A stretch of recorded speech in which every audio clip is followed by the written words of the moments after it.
നമസ്കാരം. ദീർഘനാളത്തെ ദ്രാവിഡ മുന്നണികളുടെ ഹിന്ദു വിരുദ്ധമായിട്ടുള്ള സമീപനങ്ങൾക്ക് ഒരു പരിധിവരെ അന്ത്യം കുറിച്ചുകൊണ്ടാണ് വിജയുടെ ടി.വി.കെ മുന്നണി അധികാരത്തിലേറിയിരിക്കുന്നത്. വിജയ് സ്വയം ഹിന്ദുവിൻ്റെ അഭിമാന ചിഹ്നങ്ങൾ ധരിക്കാൻ തയ്യാറായിട്ടുണ്ട്. അത് ധരിച്ചുകൊണ്ട് പൊതുമധ്യത്തിലേക്ക് ഇറങ്ങി വരുവാനും പൊതു മീറ്റിങ്ങുകളിൽ പങ്കെടുക്കുവാനും ഒക്കെ വിജയ് തയ്യാറാകുന്നു എന്ന് തന്നെ വലിയ കാര്യം തന്നെയാണ്. തിലകം തൊടുവാനും ചന്ദനം തൊടുവാനും അതോടൊപ്പം തന്നെ ആചാരങ്ങളുടെ ഭാഗമായിട്ടുള്ള രക്ഷ കൈകളിൽ ബന്ധിക്കുവാനും സ്വന്തം ജ്യോതിഷിയെ സർക്കാരിലേക്ക് നിയമിക്കുവാനുമൊക്കെ വിജയ് തയ്യാറായിട്ടുണ്ട്. അതിന് ആ നിയമനത്തിന് ഒരു മാറ്റം സംഭവിച്ചിട്ടുണ്ട് എന്നത് ശരിയാണ്. പക്ഷേ വിജയ് അതിന് തയ്യാറായി എന്നുള്ളതാണ്. അതോടൊപ്പം ആരാധനാലയങ്ങളുടെ അടുത്ത് നിന്ന് ഇത്തരത്തിലുള്ള ടാസ്മാക് ഷോപ്പുകൾ, അതായത് ഈ മദ്യവിൽപ്പനശാലകളൊക്കെ മാറ്റുവാൻ വേണ്ടിയിട്ട് വിജയ് തയ്യാറായിട്ടുണ്ടായിരുന്നു. നേരത്തെ ഇങ്ങനെ ആയിരുന്നില്ല തമിഴ്നാട്ടിൻ്റെ ഭരണം എന്നതുകൊണ്ടാണ് ഇതൊക്കെ എടുത്തു പറയേണ്ടി വരുന്നത്.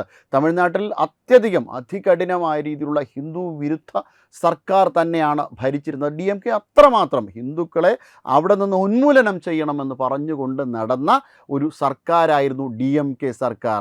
ഈ അടുത്ത സമയത്ത് വലിയ തെരഞ്ഞെടുപ്പ് പരാജയത്തിന് ശേഷം പോലും ഉദയനിധി സ്റ്റാലിൻ എന്തായിരുന്നു നിയമസഭയിൽ പറഞ്ഞത്? സനാതനധർമ്മം എന്നാൽ മലേറിയ പോലുള്ള ഒരു വൈറസാണ്, അത്തരത്തിലുള്ളൊരു കാര്യമാണ് സനാതനധർമ്മം. അതുകൊണ്ട് തന്നെ സനാതനധർമ്മത്തെ ഉന്മൂലനം ചെയ്യണം എന്നാണ് ഈ അടുത്ത സമയത്ത് പോലും ഉദയനിധി സ്റ്റാലിൻ പ്രഖ്യാപനം നടത്തിയത്. അതിനു മുന്നേയും അത്തരത്തിലുള്ള സമീപനമായിരുന്നു ഉദയനിധി സ്റ്റാലിൻ്റേത്. സ്റ്റാലിനും ഈ തരത്തിൽ തന്നെയായിരുന്നു ഹിന്ദുക്കൾക്കെതിരെ നിരന്തരം ഇത്തരത്തിലുള്ള വാക്കുകൾ പ്രകടിപ്പിച്ചുകൊണ്ടേയിരുന്നു. ഹിന്ദുക്കളെ ഉന്മൂലനം ചെയ്യണമെങ്കിൽ ഹിന്ദു ദേവതകളെ ഉന്മൂലനം ചെയ്യണം എന്നൊക്കെ തരത്തിലുള്ള വാക്കുകളും വാക്ധോരണികളുമൊക്കെ ആയിരുന്നു സ്റ്റാലിൻ്റെ, അതോടൊപ്പം തന്നെ രാജയുടെ, അങ്ങനെ DMKയുടെ പ്രധാനപ്പെട്ട നേതാക്കന്മാരുടെയൊക്കെ നാവിൽ നിന്ന് ഹിന്ദു വിരുദ്ധമായ സമീപനങ്ങളും ഹിന്ദു വിരുദ്ധമായ ആശയങ്ങളുമൊക്കെ തന്നെയായിരുന്നു പറഞ്ഞുകൊണ്ടേയിരുന്നത്. ഏറ്റവും അധികം ഹിന്ദു മുന്നണിയിൽപ്പെട്ട ആൾക്കാർ കൊല്ലപ്പെട്ടതും ഇവരുടെയൊക്കെ ഭരണത്തിൻ്റെ സമയത്ത് തന്നെയായിരുന്നു. കഴുത്തറത്ത് കൊല്ലപ്പെട്ടുകൊണ്ടേയിരുന്നു അവിടുത്തെ ഹിന്ദു മുന്നണിയുടെ നേതാക്കന്മാർ. അത് ജയലളിതയുടെ സമയത്തും ഉണ്ടായിരുന്നു. പക്ഷേ ഇവരുടെ ഹിന്ദു വിരുദ്ധ സമീപനത്തിന് അത്രത്തോളം വരില്ല ജയലളിതയുടെ സമീപനം. എന്തായാലും ദ്രാവിഡ പാർട്ടികൾ ഈ രീതിയിൽ ഹിന്ദു വിരുദ്ധ സമീപനങ്ങളുമായിട്ടാണ് മുന്നോട്ട് പോയിട്ടുണ്ടായിരുന്നത്. നേരത്തെ കരുണാനിധിയുടെ സമയത്തും സ്ഥിതി വ്യത്യസ്തമല്ലായിരുന്നു. നമ്മൾ ഓർക്കുന്നുണ്ടാകും ശ്രീരാമസേതുവുമായി ബന്ധപ്പെട്ട വിഷയം. ശ്രീരാമസേതു പൊളിച്ചു നീക്കണമെന്നും അതുവഴി ഒരു കപ്പൽ ചാൽ നിർമ്മിക്കുവാനും വേണ്ടിയിട്ട് ഏറ്റവും പ്രധാനമായും തയ്യാറെടുത്തത് കരുണാനിധിയുടെ സർക്കാരാണ്. അപ്പോൾ ആ രീതിയിൽ ഈ കാര്യങ്ങളെ മുന്നോട്ട് കൊണ്ടുപോകുവാൻ വേണ്ടിയിട്ട് ആഗ്രഹിച്ച ഒരു നേതൃത്വമായിരുന്നു കരുണാനിധിയുടെ നേതൃത്വം. അങ്ങനെ ഹിന്ദുവിനെ ഉന്മൂലനം ചെയ്ത, ഹിന്ദു ആചാര പദ്ധതികളെ ഉന്മൂലനം ചെയ്യുക എന്ന രീതിയിലും ശൈലിയിലുമൊക്കെയാണ് DMK മുന്നോട്ട് നീക്കിയത്. ഇത് DMKയുടെ മാത്രമല്ല, അതിന് മുന്നേ ജസ്റ്റിസ് പാർട്ടി എന്ന് പറയുന്ന ഇവരുടെയൊക്കെ ഒരു മാതൃസംഘടനയുണ്ടായിരുന്നു. EV രാമസ്വാമി നായ്ക്കറായിരുന്നു അതിൻ്റെ നേതാവ്. ഈ EV രാമസ്വാമി നായ്ക്കറും ഒക്കെ ഈ രീതിയിലുള്ള ആൾക്കാർ തന്നെയായിരുന്നു. ഹിന്ദു ദേവതകൾക്ക് നേരെ, ഹിന്ദു മൂർത്തികൾക്ക് നേരെ ചെരുപ്പ് ഉപയോഗിച്ച് അടിക്കുക തുടങ്ങി ഇങ്ങനെ വളരെ നികൃഷ്ടമായിട്ടുള്ള ഹിന്ദു വിരുദ്ധമായ സമീപനങ്ങളിലൂടെയാണ് അവർ മുന്നോട്ട് പോയത്. അതോടൊപ്പം തന്നെ സ്റ്റാലിൻ്റെ ഒരു കാര്യം എടുത്തു പറയേണ്ട ഒരു കാര്യം എന്ന് പറയുന്നത്, സ്റ്റാലിൻ മത്സരിച്ചത് തന്നെ വളരെ തീവ്ര സ്വഭാവത്തോടു കൂടിയ മുസ്ലിം സംഘടനയായ SDP-യും ഒത്തുചേർന്നുകൊണ്ടാണ്. അങ്ങനെ SDP-യും ഒത്തുചേർന്ന് മത്സരിക്കുകയും അവിടെ തിരുപ്പറംകുன்றത്ത് മുരുകൻ്റെ ഏറ്റവും പ്രധാനപ്പെട്ട 6 വാസസ്ഥാനങ്ങളിൽ ഒന്നായ തിരുപ്പറംകുன்றത്ത് ദീപത്തൂണിൽ ദീപം തെളിക്കുവാൻ ഹിന്ദുക്കളെ അനുവദിച്ചില്ല.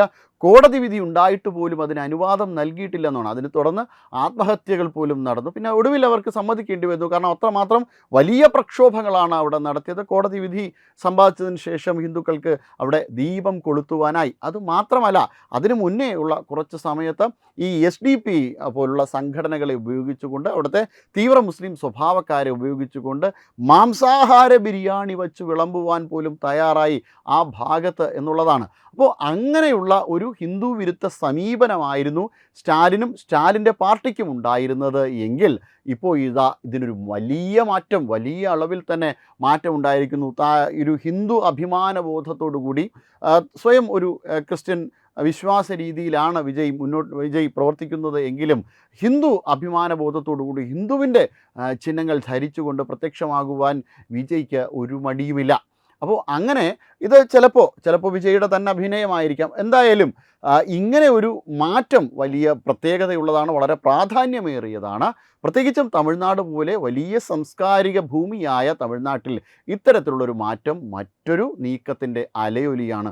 ദീർഘനാളത്തെ സംസ്കൃതിയുണ്ട് തമിഴ് പാരമ്പര്യത്തിന്. ദീർഘനാളായിട്ട്, അതായത് ഭാരതത്തിൻ്റെ സംസ്കൃതികളിൽ ഏറ്റവും പഴക്കം ചെന്ന സംസ്കാരങ്ങളിൽ ഒന്നാണ് തമിഴ് സംസ്കാരം. അത്തരത്തിൽ അങ്ങനെയുള്ള വലിയ സാംസ്കാരിക ഭൂമികയായ തമിഴ്നാട്ടിൽ ഈ ഒരു മാറ്റം വരുന്നു. എന്തായാലും അത് മുന്നോട്ടുള്ളൊരു ഗതിക്ക് വലിയ രീതിയിൽ ഗുണകരമായ ഒരു പ്രവൃത്തി തന്നെയാണ്.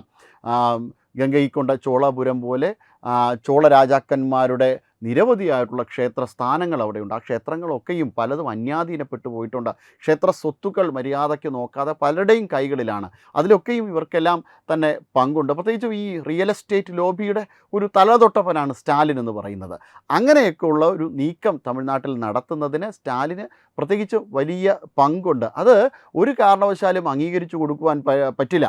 അപ്പോൾ ഈ രീതിയിൽ വിജയ് മുന്നോട്ട് കൊണ്ടുപോകുന്നു. അതിനുശേഷം തീർച്ചയായിട്ടും അത് BJPക്ക് അവിടെ വേരോട്ടം ഉണ്ടാക്കി കൊടുക്കും എന്നുള്ള കാര്യം ഉറപ്പാണ്. BJPയോടൊപ്പം തന്നെ അണ്ണാമലൈ അവിടെ തിരിച്ചു വരും. എന്തായാലും അണ്ണാമലയ്ക്ക് വരുന്നതിന് മുന്നേ, അതായത് അത്തരത്തിലുള്ളൊരു മഹത്തായ നേതൃത്വം വരുന്നതിന് മുന്നേയുള്ള ഒരു ഇടവേള മാത്രമാണ് ഇപ്പോൾ വിജയിൽ നിന്നുണ്ടാകുന്നത്. ദീർഘനാൾ തമിഴ്നാട്ടിലൊരു നല്ല ഭരണം, ഒരു കൃത്യമായ ഭരണം, അവിടെ ഒരു ഇൻഡസ്ട്രിയൽ സ്റ്റേറ്റാണ്, അതിനെ പൂർണ്ണമായും ഉപയോഗപ്പെടുത്തിക്കൊണ്ട് വളരെ വലിയ വിസ്താരമുള്ള ഭൂമിയൊക്കെയുള്ള തമിഴ്നാടിൻ്റെ ഈ ഒരു പ്രവർത്തനത്തെ വളരെയധികം ഉപയോഗിച്ചുകൊണ്ട് മുന്നോട്ട് നീക്കുവാൻ വേണ്ടിയിട്ട് ഒരു ശക്തമായ നേതൃത്വം തന്നെ തമിഴ്നാട്ടിൽ വരേണ്ടിയിരിക്കുന്നു. എന്തായാലും വിജയ് അതിനൊരു മുന്നൊരുക്കം നടത്തിയിരിക്കുന്നു. പക്ഷേ വിജയെ കൊണ്ട് അത് പൂർണ്ണമായും നടത്താൻ പറ്റുമെന്ന് തോന്നുന്നില്ല. കാരണം വിജയ്ക്ക് ഒരുപാട് പ്രഷറുണ്ട്. ഒരു സിനിമാ നടൻ എന്ന നിലയിൽ പലതരത്തിലുള്ള സൗകര്യങ്ങളും വളരെ വലിയ മെച്ചപ്പെട്ട സൗകര്യങ്ങളും അതോടൊപ്പം തന്നെ വലിയ ശമ്പളവും ഒക്കെ ഉപയോഗിച്ചുകൊണ്ട് വളരെ സമ്പന്നമായ ജീവിതം നയിച്ചിരുന്ന ഒരാളാണ് വിജയ്. അതൊക്കെ കൊണ്ട് തന്നെ വിജയ്ക്ക് അത്രമാത്രം ഒരു രാഷ്ട്രീയത്തിൽ ശോഭിക്കാൻ പറ്റുമെന്ന് തോന്നുന്നില്ല. അതുമാത്രമല്ല, വിജയോടൊപ്പമുള്ള ആൾക്കാർ താരതമ്യേന പുതുമുഖങ്ങളാണ് രാഷ്ട്രീയത്തെ സംബന്ധിച്ചിടത്തോളം.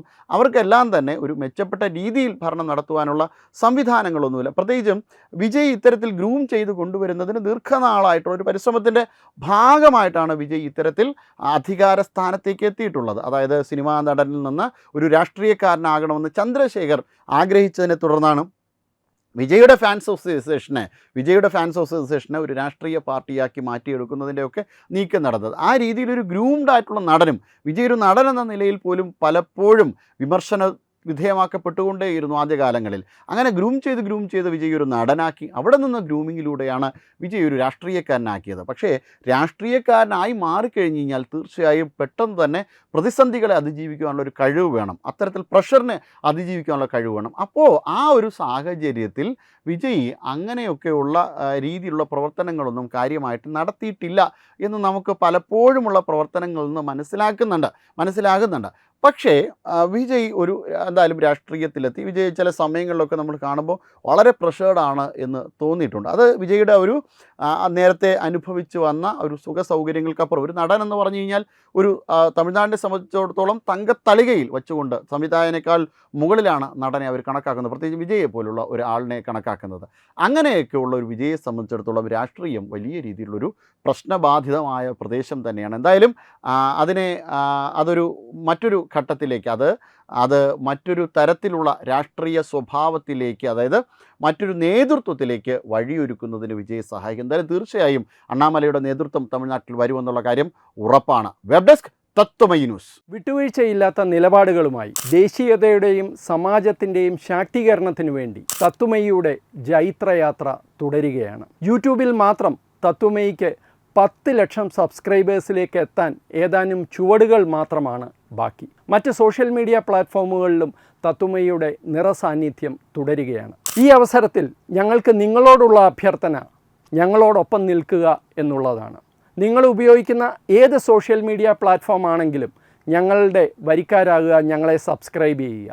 നിങ്ങളുടെ സുഹൃത്തുക്കളിലേക്ക് തത്വമയിയുടെ ഈ സന്ദേശം പ്രചരിപ്പിക്കുക. ഞങ്ങളോടൊപ്പം നിൽക്കൂ, രാഷ്ട്രത്തോടൊപ്പം നിൽക്കൂ, ദേശീയതയ്ക്കൊപ്പം സഞ്ചരിക്കൂ.